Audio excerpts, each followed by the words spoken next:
tentang masalah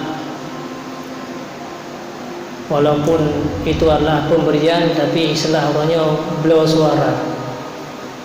Jadi perlu ditupu bahwa pemberian seseorang kepada orang lain itu namanya ada sedekah, ada namanya hadiah, ada namanya sogok, ada namanya utang piutang dan sebagainya.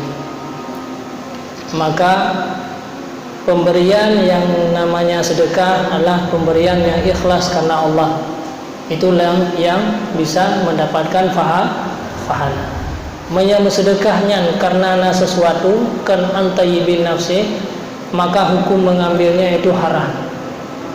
Artinya tanya talakai sedekah bagi orang orang yang gemale legonya sehingga gubi, tapi kan antayibin nafsi, bukan karena hatinya tapi karena hana manga. Itu hukum menerima sedekah itu adalah haram. Maka kembali kepada persoalan tanya uronyo bahwa dianjurkan linknya dijopeng untuk yang minta suara atau di YouTube, itu adalah melanggar dengan undang-undang yang sebenarnya.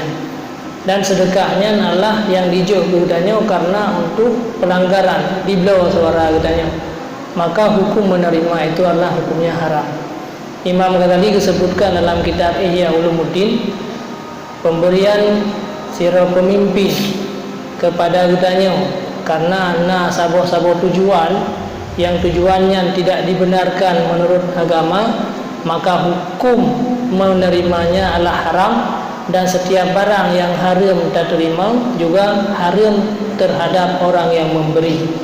Jadi beri pi haram, menerima pun haram. Karena apa kan? Karena gejoknya kan antaibin nafsi. Sandai ji le gudanya untuk hana tarumpok lagi yang diinginkan, maka yang gejoknya adalah kecewa. Maka karenanya itu agama tidak membenarkan hal-hal yang laginya.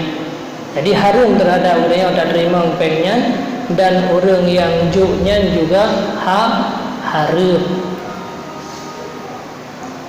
Yang pertama, untuk ronyo, kecuali hal-hal yang dibolehkan. Sira orang kecalek gonyan yang lebih layak, sedangkan orang lain hana layak. Hana kejopeng hai top le orang yang butuh yang hai top hana kejopeng, yang butuh mentang hana ti nyanjil sogo supaya mangai orang butuh mangat talo orang yang salah. Nyan laginya baru naruksa menurut agama. Tapi kesimpulan tu ronyo dakalan saban mendung hana yang lebih. Jadi saban mendung, maka hukum memberikan pemberiannya karena mesebab yang bisa melanggar ya beliau suara, sedangkan beliau suaranya hanya diizinkan menurut pemimpin dan aturan negara, dan aturan negaranya adalah untuk masalah umat.